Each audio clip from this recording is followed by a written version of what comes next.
Hello students, कैसे हैं आप लोग। क्लास 11th में हमने माइक्रो इकोनॉमिक्स का लगभग पूरा चैप्टर कंप्लीट कर लिया है। ये वाला वीडियो आप लोगों के लिए बहुत इंपॉर्टेंट होने वाला है। ये वाला वीडियो और इसके बाद क्यों? क्योंकि इस वीडियो में मैं आपको कुछ प्रैक्टिकल्स क्वेश्चंस करवाने वाली हूँ और जो प्रैक्टिकल क्वेश्चंस वो जो एग्जाम में आपसे पूछे जाएंगे। और इसके सेकंड वाले वीडियो में एमसीक्यूज, असर्शन, रीजंस वाले क्वेश्चंस, जिनसे आपको पूरा चैप्टर अच्छे से प्रिपेयर हो जाएगा। जो भी स्टूडेंट्स पढ़ रहे हो तो वो पहले पुराने वीडियोस इस चैप्टर्स के देखें ताकि उनके सारे कंसेप्ट क्लियर हो जाए। क्योंकि अब जो वीडियो आपको इसके बाद मिलेगा उसमें आप सेल्फ टेस्ट ले सकते हैं। मैं एमसीक्यूज पढ़ूंगी, आप उसके आंसर सिलेक्ट कर सकते हैं, चेक कर सकते हैं कि आपके सही हो रहे हैं या गलत। क्योंकि एग्जाम में 20 मार्क्स के एमसीक्यूज जिसमें आपको true false, fill up, choice, assertion, reasons, ये क्वेश्चंस आएंगे। और वो क्वेश्चंस तभी हो सकते हैं जब हमें हर टॉपिक के बारे में पता हो। ठीक है, तो जो भी स्टूडेंट्स हो वो पूरा चैप्टर प्रिपेयर कर लीजिए। ये वाला वीडियो और इसके बाद वाला वीडियो बहुत इंपॉर्टेंट है। तो स्टार्ट करते हैं। 2 टॉपिक हमारे छोटे से रह गए हैं, उनको पहले कंप्लीट कर लेते हैं, फिर प्रैक्टिकल क्वेश्चंस। देखो, ओसी, अपॉर्चुनिटी कॉस्ट। अपॉर्चुनिटी कॉस्ट क्या होता है? अवसर लागत। कहने का मतलब यह है कि कई बार आपने सुना होगा, अरे मुझे तो बहुत अच्छी जॉब मिल रही थी पर मैंने वो छोड़ दी, मैंने ये वाली ले ली। मुझे तो बहुत अच्छा ऑफर दे रहे थे बट मैंने उसकी जगह ये चूज किया। ये प्रोडक्शन में भी हो सकता है, सर्विस में भी हो सकता है। मतलब एक काम को करने के लिए हमने जो दूसरा काम छोड़ा वो उसकी क्या कहलाती है? Opportunity cost. Opportunity cost is the cost of next best alternative foregone. Next जो 2 या 3 जो हमें अवसर मिले थे, उन अवसर्स में से जो सबसे बेस्ट अपॉर्चुनिटी है हमने उसको छोड़ा। तो जो बेस्ट अल्टरनेटिव जिसको हमने छोड़ा है वो अपॉर्चुनिटी कॉस्ट होगी। मतलब किसी को लेने के लिए हमें जो सैक्रिफाइस करना हो। एग्जाम्पल मान लीजिए, आपकी बुक का ही मैंने एग्जाम्पल लिया है कि you are working in a bank. ठीक है, आप बैंक में जॉब करते हो, आपको सैलरी 40,000 रुपए पर मंथ। जब आपको ये बैंक वाला ऑफर आया तो उसके साथ आपके पास 2 और ऑफर थे। 2 और ऑफर कौन से? To work as an executive. ठीक है, एग्जीक्यूटिव ऑफिसर का आपको वर्क मिल रहा था जहां पर आपको 30,000 रुपए पर मंथ देने को तैयार थे वो लोग। और आपको जर्नलिस्ट भी बन सकते थे आप, 35,000 पर मंथ आपको मिल रहा था। ये 2 आपके पास ऑफर और थे। इन दोनों में से बेस्ट कौन सा है? 35,000। तो ये 35,000 आपने छोड़ा। क्यों छोड़ा? क्योंकि आपको 35,000 की जगह बैंक में कितने मिल रहे थे? 40। तो आपने 40,000 रुपए की सैलरी वाली जॉब को लिया और इसके लिए आपने बेस्ट अल्टरनेटिव कौन सा छोड़ा? 35,000 रुपीस वाला। तो 35,000 एज अ जर्नलिस्ट जो है वो आपकी क्या हुई? Opportunity cost. ठीक है, मतलब हमें जो ऑफर मिला है उससे अच्छा यदि हमें मिल जाता है तो हम उसको छोड़ देते हैं। तो उस ऑफर को पकड़ने के लिए हमने जिसको छोड़ा वो क्या कहलाती है? उसकी अपॉर्चुनिटी कॉस्ट। बहुत इंपॉर्टेंट टॉपिक है, एमसीक्यूज में अभी ये आएंगे। ओसी बताइए। ठीक है, तो ये वाला टॉपिक है, जल्दी से इसको नोट डाउन कर लीजिए। नेक्स्ट टॉपिक पढ़ेंगे फिर हम। अब हम कुछ प्रैक्टिकल्स क्वेश्चंस भी करेंगे। हम लोगों ने एमओसी पढ़ा था, मार्जिनल अपॉर्चुनिटी कॉस्ट या एमआरटी। याद दिला देती हूं, जहां पर फिक्स्ड रिसोर्सेस होते हैं, पीपीसी जो हमने पढ़ा था, है ना, प्रोडक्शन पॉसिबिलिटी कर्व, कि लैंड इतना है और उस जमीन पर यदि हम 2 कमोडिटी का प्रोडक्शन कर रहे हैं, तो यदि एक कमोडिटी का प्रोडक्शन हम कम करते हैं, सेक्रीफाइस करते हैं, तो दूसरी कमोडिटी का प्रोडक्शन क्या होने लग जाता है, इंक्रीज। ठीक है, नहीं तो आई बटन पर देख लेना पहले, एमओसी, प्रोडक्शन, पीपीसी, ये सब मैंने समझाया है, पहले उस वाले वीडियो को देख लेना, तब आपको ये प्रैक्टिकल बहुत अच्छे से आएंगे। ठीक, तो यहां पे क्वेश्चन में आपको दिया है calculate marginal opportunity cost. 2 commodities दी है, commodity A and commodity B. 0, पहले हम कमोडिटी ए में कोई प्रोडक्शन नहीं कर रहे हैं और बी कमोडिटी का प्रोडक्शन कर रहे हैं हम 15 यूनिट। अब ये कुछ भी हो सकता है, हम गेहूं चावल बो रहे हैं, हम संतरे एप्पल लगा रहे हैं, हम एक जगह गन्स बना रहे हैं, एक जगह बटर्स बना रहे हैं, अलग अलग बुक में अलग अलग क्वेश्चंस हैं, एग्जांपल्स। यहां पर हमने कमोडिटी 1 पे पहले 0 रखा, फिर हमने प्रोडक्शन इंक्रीज किया 1, फिर 2, फिर 3, फिर 4, फिर 5। ये तो क्वेश्चन दिया हुआ है, इसमें इंक्रीज होते जा रहे हैं, और जैसे ही यहाँ पे प्रोडक्शन इंक्रीज होता जा रहा है तो इसका प्रोडक्शन क्या होता जा रहा है, डिक्रीज। एक बात ध्यान रखना, हमेशा स्टूडेंट्स कहते हैं कि मैम यहाँ पर 1 यूनिट इंक्रीज हो रही है तो यहाँ 1, और यहाँ पे 1 और यहाँ पे 2 क्यों? तो मैंने आपको कहा था पहले एग्जाम्पल में कि भाई यदि आप ऑरेंज, ठीक है, और यदि आप लेमन, नींबू या एप्पल या केले, 2 चीजें उगा रहे हैं, प्रोडक्शन कर रहे हैं, तो दोनों के सीड्स से एक पेड़ में ऑरेंज 100 लग सकते हैं, पर जरूरी नहीं है कि एक पेड़ में एप्पल भी 100 लगे, वो 150 भी हो सकते हैं, 50 भी हो सकते हैं। दोनों के सीड्स से सेम प्रोडक्शन हो ऐसा पॉसिबल नहीं है, है ना। जैसे कि एक सैंपल 100 रुपए का और एक केला 10 रुपए का, होता है ना डिफरेंस। तो यहाँ पे 2 आपको क्वेश्चन दिया है, 2 कमोडिटी है, एक ए और एक बी। ये आपको एक में क्या हो रहा है, इंक्रीज, और इधर क्या हो रहा है, डिक्रीज। आपको क्वेश्चन में क्या बोला है, मार्जिनल अपॉर्चुनिटी कॉस्ट निकालिए, एमओसी निकालिए या एमआरटी निकालिए। तो आप क्या करेंगे बेटा, सबसे पहले एमओसी का फॉर्मूला लिखेंगे, डेल्टा यूनिट सेक्रीफाइस, कितनी यूनिट सेक्रीफाइस्ड हो रही है और कितनी यूनिट्स का हमें गेन हो रहा है। तो फर्स्ट, ठीक है, एमओसी निकाल रहे हैं, फर्स्ट वाले में डैश कीजिएगा क्योंकि कंपैरिजन यहां से होगा, इसके ऊपर कुछ है क्या, नहीं, तो यहां कंपैरिजन नहीं होगा, यहां से होगा।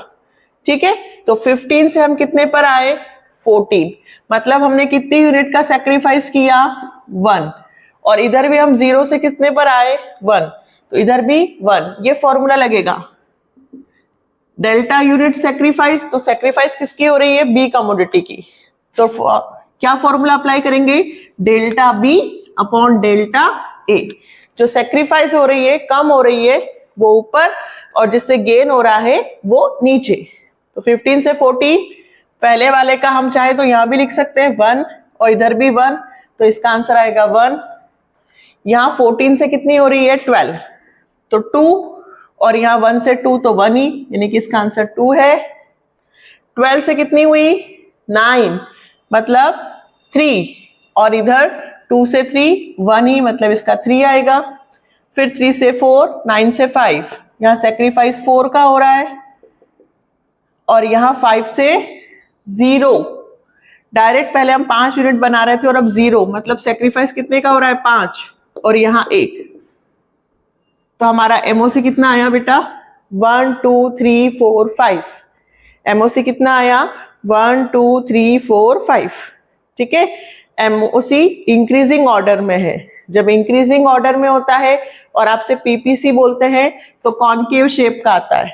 अभी ये भी समझाने वाली हूं इस वीडियो में कि कॉनकेव कब आता है, रट लो, याद कर लो, जब इंक्रीजिंग ऑर्डर में एमओसी या एमआरटी आएगा तो पीपीसी कैसा बनेगा, कॉनकेव शेप में।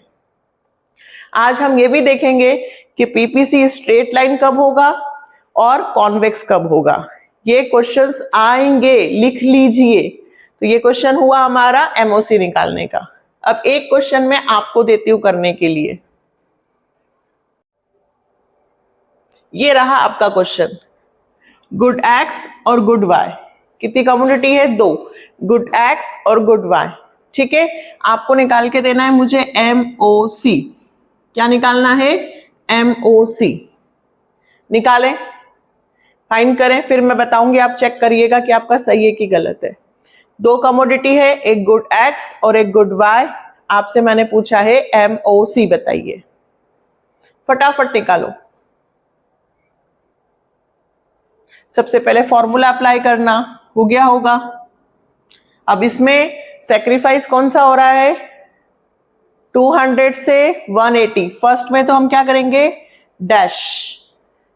200 से 180 कितनी यूनिट सेक्रीफाइस हो रही हैं? 20। और 0 से कितना आ रहा है? 10, मतलब 10 यूनिट का इंक्रीमेंट। तो फर्स्ट का आंसर आएगा 2। सही है। फिर 180 से कितनी सेक्रीफाइस हो रही है? 140। 40 इधर 10 ही हो रही है, तो यह आएगा आपका 4। फिर 140 से 80 कितनी यूनिट? 60। 60 यूनिट का सेक्रीफाइस, 10 का इंक्रीमेंट 6, और लास्ट में 80 से कितना हुआ है? 0। तो 80 का गेन और 10 का सेक्रीफाइस, तो कितना हुआ बेटा? 8। इस तरह से यदि आपको क्वेश्चन आता है 3 मार्क्स 4 मार्क्स में, तो आप MOC निकाल सकते हैं, MOC या MRT। ठीक है, तो ये क्लियर है। अब डायग्राम वाला क्वेश्चन करेंगे हम एक, इसे नोट डाउन करें, फिर हम डायग्राम वाला करेंगे। अब हम कर रहे हैं क्वेश्चन नंबर 3। ठीक है, मैं पढ़ भी रही हूं, आपकी स्क्रीन पे आपको क्वेश्चन दिखेगा भी सही। पॉसिबिलिटी ABCDE, कम्युनिटी X दिया हुआ है 0 1 2 3 4, कम्युनिटी Y दिया है 10 9 7 4 0। आपको 4 क्वेश्चंस पूछे हैं। देखो, show these production possibility through PPF, मतलब आपको PPF बनाना है। What do the points on the curve indicate, उस कर्व पर पॉइंट्स आपको देने हैं कि कौन से पॉइंट्स आप देंगे उस कर्व पर। लेबल अ पॉइंट F, आप एक F पॉइंट दीजिए कर्व पर। What does inside the curve, curve के कौन से साइड देना है? इनसाइड। अभी मैं सब समझा रही हूं, अभी हम क्वेश्चन पढ़ रहे हैं। What does this point indicate and label a point G outside the curve. What does this point indicate and what must occur so that economy can attain the level of production as indicated by point G। 4 चीजें पूछी हैं, बिल्कुल question आ सकता है, important category में जाएगा। सबसे पहले फर्स्ट क्वेश्चन, अब हमें PPF ड्रॉ करना है। तो 2 है हमारे पास, एक गुड X और एक गुड Y। तो मैंने गुड X बनाया 0 1 2 3 4 5, और गुड Y यहाँ पे 10 9 7 4 0 दिया है, तो मैंने 2 का डिफरेंस ले लिया, 2 की टेबल लिख दी है, 2 4 6 8 10। ये गुड क्या हो गया हमारा? Y। अब देखो, कमोडिटी X में पहले 0 है, ये रहा 0, 0 पर कितना है? 10, तो ये रहा 10। फिर कमोडिटी 1, 1 पर कितना होगा? 9, तो 9 यहां होगा, ये 9। फिर उसके बाद 2, 2 पर कितना है? 7, तो ये 7। फिर उसके बाद 3, 3 पर 4, ये रहा 4। फिर उसके बाद 4, 4 पे 0, ये रहा 0। तो ये हमारा बना क्या? PPF। क्या बना ये हमारा? PPF, जो फर्स्ट पॉइंट में इन्होंने पूछा था। फिर इन्होंने पूछा है what do the points on the curve indicate, इन पे हम कौन से पॉइंट देंगे? तो जो फर्स्ट वाला था इस पे A, क्योंकि फर्स्ट कॉम्बिनेशन A का 0 और 10 है, ऐसे। फिर B वाले पे 1 और 9 है, तो ये B, ये C, ये D और ये E, जो इन्होंने क्वेश्चन में हमें पॉसिबिलिटी दी थी कि हम या तो इसका 0 बनाएं, इसका 10, या हम इसका 1 बनाएं, इसका 9। फिर कह रही हूं, यदि आप लोगों ने पहले के वीडियोस नहीं देखे हो तो पहले PPC का वीडियो देखिएगा, उसमें मैंने सब कुछ समझाया है। ये बना हमारा PPF। क्या बताता है ये? कॉम्बिनेशन ऑफ 2 गुड्स, 2 गुड्स का कॉम्बिनेशन बताता है। सेम रिसोर्सेस हो तो कौन सा गुड्स कितना प्रोड्यूस्ड होगा। हमने पॉइंट्स दे दिए हैं। Next second question, second point पढ़ें। Label a point F, F inside the curve, curve के इनसाइड आप एफ लेबल लगाएं और बताना है what does this point indicate, ये पॉइंट क्या इंडिकेट कर रहा है। तो कर्व के इनसाइड यदि पॉइंट होता है तो वो बताता है अंडर यूटिलाइजेशन ऑफ रिसोर्सेस। क्या बताता है बेटा, अंडर यूटिलाइजेशन ऑफ रिसोर्सेस, मतलब हम रिसोर्सेस का फुल्ली यूटिलाइज नहीं कर रहे हैं, क्योंकि पीपीएफ जो ये पॉइंट्स हैं ये फुल यूटिलाइजेशन ऑफ रिसोर्सेस हैं। तो यदि इसके अंदर होगा मतलब हम इतना ही प्रोडक्शन कर रहे हैं। तो ये अगर कर्व के इनसाइड यदि पॉइंट हुए तो हमें कहना है कि हम अभी फुल्ली यूटिलाइजेशन ऑफ रिसोर्सेस का नहीं कर रहे हैं। क्लास में 100 स्टूडेंट्स बैठ सकते हैं बट अभी 40 ही बैठ रहे हैं, तो मेरे रिसोर्सेस का पूरा यूज नहीं हो रहा है। ठीक है। Next, label a point G outside the curve. अब जी इस कर्व के आउटसाइड हमें लेबल करना है। ये क्या दिखाता है, ये दिखाता है अनअटेनेबल कॉम्बिनेशन। क्या बताता है, ये अटेनेबल है, इसको हम अटेन कर सकते। कौन से, ये वाले, ये अटेनेबल है और ये अनअटेनेबल कॉम्बिनेशन। ये वो कॉम्बिनेशन है जिसे हम अचीव नहीं कर सकते हैं, क्योंकि हमारे पास इतने रिसोर्सेस ही नहीं है कि हम यहां तक का प्रोडक्शन कर पाए। तो ये हम अचीव नहीं कर सकते हैं सेम रिसोर्सेस हो तो। लेकिन फोर्थ में पूछा है यदि इकोनॉमी इस लेवल को, प्रोडक्शन को अचीव करना चाहे तो हमें क्या करना चाहिए। अगर हम जी पॉइंट तक प्रोडक्शन करना चाहते हो तो हमें क्या करना चाहिए। इकोनॉमी में हम प्रोडक्शन को बढ़ाना चाहते हैं तो क्या करना चाहिए। तो अनअटेनेबल कॉम्बिनेशन यदि हम इसको अचीव करना चाहते हैं तो हमें फर्स्ट या तो हमें रिसोर्सेस इंक्रीज करना होगा या हमें टेक्नोलॉजी को इंक्रीज करना होगा।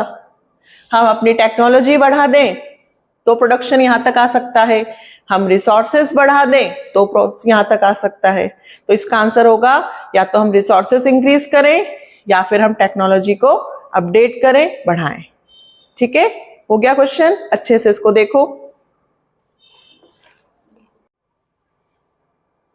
नेक्स्ट क्वेश्चन हमारे पास है, a country produce two commodities tanks and butter. हम टैंक भी बना रहे हैं और बटर भी। Its production possibility are shown in following table A B C D E F। ये आपको कॉम्बिनेशन दिए हैं। A पर 20 और बटर 0 है, फिर B 20 से 14th हुआ यानी कि सैक्रिफाइस हुआ और इधर 1 यूनिट इंक्रीज हुई है, तो एक सैक्रिफाइस होता जा रहा है और एक इंक्रीज। 3 क्वेश्चंस आपसे पूछे हैं। Calculate marginal rate of transformation MRT, construct PPF with the help of various possibility, PPF बनाना है। Comment on the shape of PPF along with it reason. आपको PPF का शेप भी बताना है और ये भी बताना है कि ऐसा क्यों हुआ है। तो सबसे पहले तो मैंने कॉम्बिनेशन लिख ली है कि ये A है, B है, C D E F। Combination क्या था, 20 से कितना हुआ है, 14। MRT का definition, it is the ratio, MRT ratio between unit sacrifice and gain. हम कितनी यूनिट सैक्रिफाइस कर रहे हैं और कितनी यूनिट्स हम गेन कर रहे हैं, दोनों के बीच का यदि रेशियो की बात करें तो वो क्या कहलाता है, MRT। तो यहां पे हमें रेशियो में लिखना है, बाकी वही MOC। तो देखो 20 से कितना हुआ, 40। कितनी यूनिट सैक्रिफाइस हुई, 6। और यहां कितनी यूनिट इंक्रीज हुई, 0 से कितना हुआ, 1। फर्स्ट में तो डैश लिखना है हमेशा, तो 6:1, पहले का 6/1। फिर 14 से कितनी हुई बेटा, 9, तो 5 सैक्रिफाइस और 1 से यहां कितना हुआ है, 2, तो 1, यानी कि 5:1। फिर देखो 9 से कितना हुआ 5, 4 और यहाँ 2 से कितना हुआ 3, तो 1, यानी कि 4:1। फिर 5 से कितना हुआ 2, तो 3 और 3 से कितना हुआ 4, तो 3:1। और फिर 2 से 0 यानी कि 2 यूनिट सैक्रिफाइस हो रही है और 1, तो 2:1। बहुत अच्छा क्वेश्चन है। अब यहां MRT डिक्रीज हो रहा है। जब इंक्रीज होता है तो कॉनकेव शेप आता है, यहां पे डिक्रीज हो रहा है। 6, 5, 4, 3, 2 यही प्रैक्टिकल क्वेश्चंस एग्जाम में आएंगे, लिख लीजिए। MRT डिक्रीज होता है तो क्या होता है, MRT इंक्रीज होता है तो क्या होता है, और MRT कांस्टेंट होता है तो क्या होता है। अभी MRT क्या हो रहा है, डिक्रीज। मैंने बटर नीचे लिया है 0, 1, 2, 3, 4 x, इसको हमने x मान लिया। टैंक्स ये मैंने y मान लिया। सबसे पहले कितना है 0, ये रहा 0, 0 पे कितना है बेटा 20, ये 20। फिर देखो 1, 1 पे कितना है 14, ये रहा 1 और 1 पे 14 यानी कि यहां पे। फिर देखो 2, 2 पर कितना है 9, 8, 9 ये यहां आ जाएगा।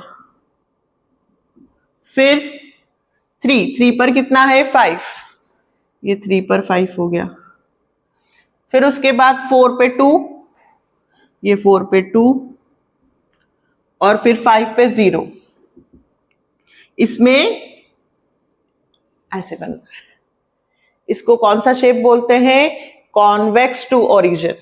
कौन सा बोलते हैं, आपको थर्ड क्वेश्चन में पूछा है, comment the shape of PPF along with it reason. PPF तो बना दिया हमने, ये पीपीएफ हुआ, ये इसके कॉम्बिनेशन हो गए,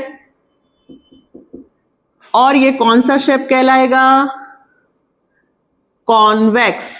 कौन सा shape, convex to origin. Concave नहीं, कॉन्वेक्स। ऊपर से खुला होगा तो कॉन्वेक्स और ऐसे आएगा तो कॉनकेव। कॉनकेव कब होता है, जब MRT इंक्रीज होता है। कॉन्वेक्स कब आएगा, जब MRT डिक्रीज होगा। तो यहां पे क्या हो रहा है, कॉन्वेक्स शेप है। क्यों, क्योंकि यहां पे MRT क्या हो रहा है, डिक्रीज। रट लो, याद कर लो, आएगा 101%। MRT decrease convex shape, MRT decrease convex shape. तो आपसे पूछा है reason, because MRT is decreasing. Third में क्या लिखेंगे, because MRT is decreasing. MRT continue क्या हो रहा है, डिक्रीज, इसलिए इसका शेप कैसा आया है, कॉन्वेक्स। मैंने स्टार्टिंग में ही कहा था कि ये वीडियो बहुत इंपॉर्टेंट होने वाला है। अब हम पढ़ने वाले हैं पीपीएफ स्ट्रेट लाइन। इसको अच्छे से करिए, एक और क्वेश्चन करेंगे हम। Next question fifth. यहां पे दो गुड्स हैं, फिर से एक है 0, 1, 2, 3, 4 और यहाँ पे गुड y 16, 12, 8, 4, 0। वही फिर से MRT फाइंड करना है, तो कितनी यूनिट सैक्रिफाइस हुई, कितनी गेन।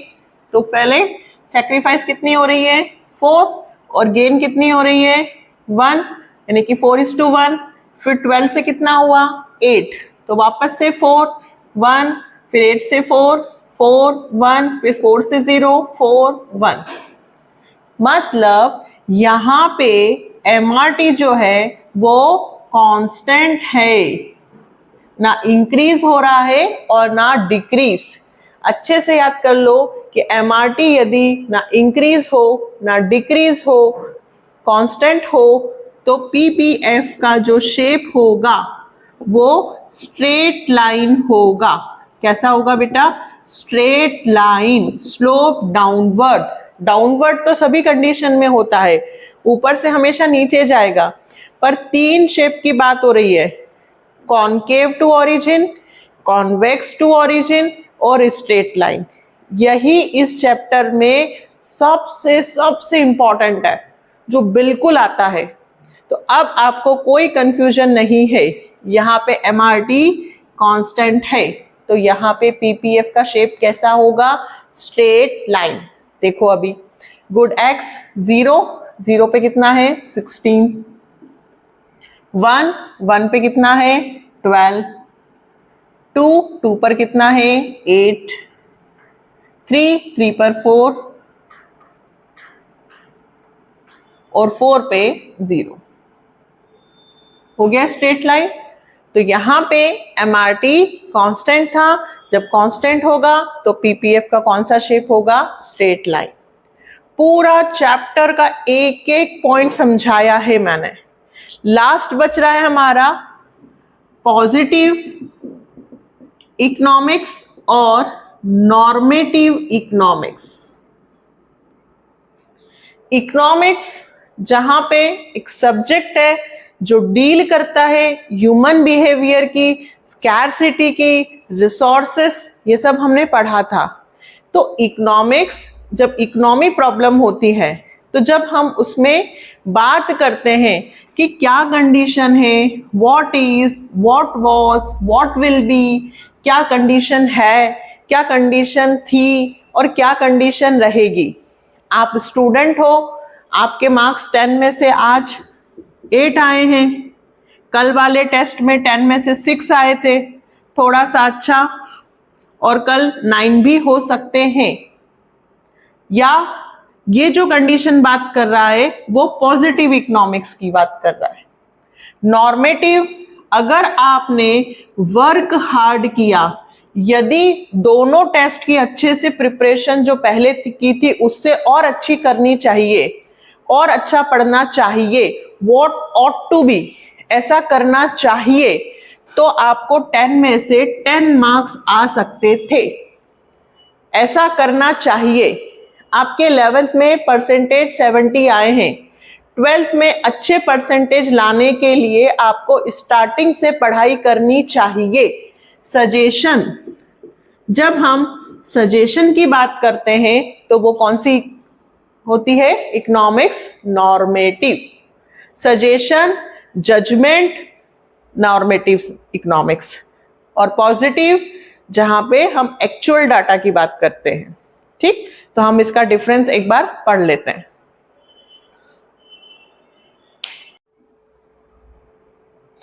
पॉजिटिव इकोनॉमिक्स, सबसे पहले दोनों का meaning. It deals with what is और how the economic problems are actually solved. क्या बताता है पॉजिटिव इकोनॉमिक्स की क्या कंडीशन है, व्हाट इज, और हम इस इकोनॉमिक प्रॉब्लम को कैसे सॉल्व कर सकते हैं।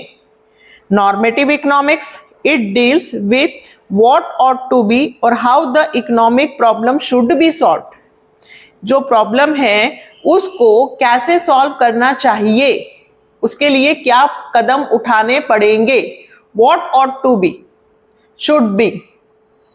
Verification, it can be verified with actual data. आज की कंडीशन की बात करता है, आज के जो डाटा है उनको हम लेकर चलते हैं, एक्चुअल डाटा। और नॉर्मेटिव में फ्यूचर में होने वाले की बात हो रही है, तो वहां पे कोई भी एक्चुअल डाटा नहीं है, तो it can not be verified with actual data. Third, purpose, it aims to make real description of an economic activity. क्यों? क्योंकि हम यहाँ पर एक्चुअल डाटा की बात करते हैं, आज कितनी पॉपुलेशन है, क्या प्रॉब्लम हो रही है, तो आज की रियलिटी की बात करता है। तो ये हमें इकोनॉमिक जो बताता है वो रियलिटी बताता है। और यहाँ पे हम फ्यूचर में एक आइडियल की बात करते हैं। आज हमारी पॉपुलेशन 140 करोड़ है, रियल इकोनॉमी 140 करोड़ से ऊपर हमारी जनसंख्या पॉपुलेशन नहीं बढ़े, उसके लिए हमें ये करना चाहिए। फ्यूचर का टास्क, आइडियल, आदर्श, normative. Suggestive, it based upon fact and does not suggestive. Positive economics present की बात करता है, सजेशन की बात नहीं करता है। आज आप किस कंडीशन में हो, आपके क्या डाटा हैं, आपके टेस्ट की ये रिपोर्ट है, आपकी ये कंडीशन है, ये सजेशन नहीं दे रहा है। यहां पर it is based upon individual opinion and therefore it is suggestive in nature. ये ओपिनियन, विचार देते हैं, बताते हैं कि आज आपकी ये कंडीशन है, अगर आप इसको सुधारना चाहते हो तो आपको ये काम करने चाहिए।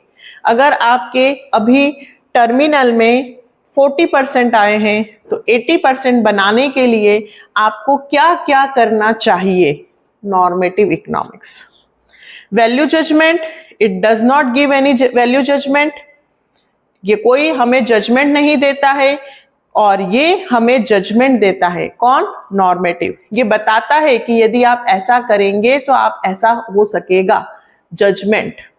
Last example, price in Indian economy are constantly rising. हमारे देश की जो प्रणाली है या जहां पे महंगाई है, प्राइसेस हैं वस्तुओं की, वो कंटिन्यू बढ़ती जा रही हैं, ये प्रेजेंट कंडीशन बता रहा है। India should take step to control rising price. Bharat को कदम उठाना चाहिए जो बढ़ती हुई महंगाई है उसको रोकने के लिए कदम बढ़ाने चाहिए। कौन सी इकोनॉमिक हो गई? नॉर्मेटिव। एक और example, there are inequalities of income in our economy. हमारे यहाँ इनइक्वलिटीज है, आय में असमानता है। रिच तो रिच होता जा रहा है, पुअर और गरीब होता जा रहा है। हमारे यहाँ इनकम का जो डिस्ट्रीब्यूशन है वो सही नहीं है। Income inequalities should be reduced. तो ये आय की समानता को क्या करना चाहिए? असमानता जो है, इनइक्वलिटीज, उसको कम करना चाहिए। ये करना चाहिए, इसके लिए गवर्नमेंट को कदम उठाने चाहिए आय की असमानता को रोकने के लिए। इनकम का जो डिस्ट्रीब्यूशन है उसको कम करने के लिए हमें कदम उठाने चाहिए। जो करना चाहिए वो नॉर्मेटिव इकोनॉमिक्स, और जो है एक्चुअल डाटा वो पॉजिटिव। अगर देखा जाए तो सिर्फ ये सजेस्टिव नहीं होता है, ये सजेस्टिव होता है, ये व्हाट इज पे बात करता है, ये व्हाट शुड बी पे बात करता है। ये जजमेंट नहीं देता है, ये जजमेंट देता है। और एग्जाम्पल सिंपल, ठीक है। तो ये इकोनॉमिक्स का क्या हो गया? डिफरेंस। अब हमने पूरा चैप्टर अच्छे से पढ़ लिया विद प्रैक्टिकल क्वेश्चन के साथ। अब क्या बचते हैं? एमसीक्यूज, रीजंस, असर्शंस, ये क्या होते हैं, ये सब आपको मिलेगा नेक्स्ट वीडियो में। तो नेक्स्ट वीडियो का इंतजार कीजिए और इसका अच्छे से प्रैक्टिस कीजिए। इससे रिलेटेड आपको एग्जाम में मिलने वाले हैं क्वेश्चन, और एमसीक्यूज और रीजंस, असर्शंस करने के बाद आपका फुल्ली चैप्टर कंप्लीट हो जाएगा। अब बात आती है कि यदि आपको लगता है कि जैसे इस चैप्टर की मैंने प्रैक्टिस करवाई वैसे ही आपको सारे चैप्टर्स मिले, तो जल्दी से comment, like, subscribe and share कर दीजिए। बाय।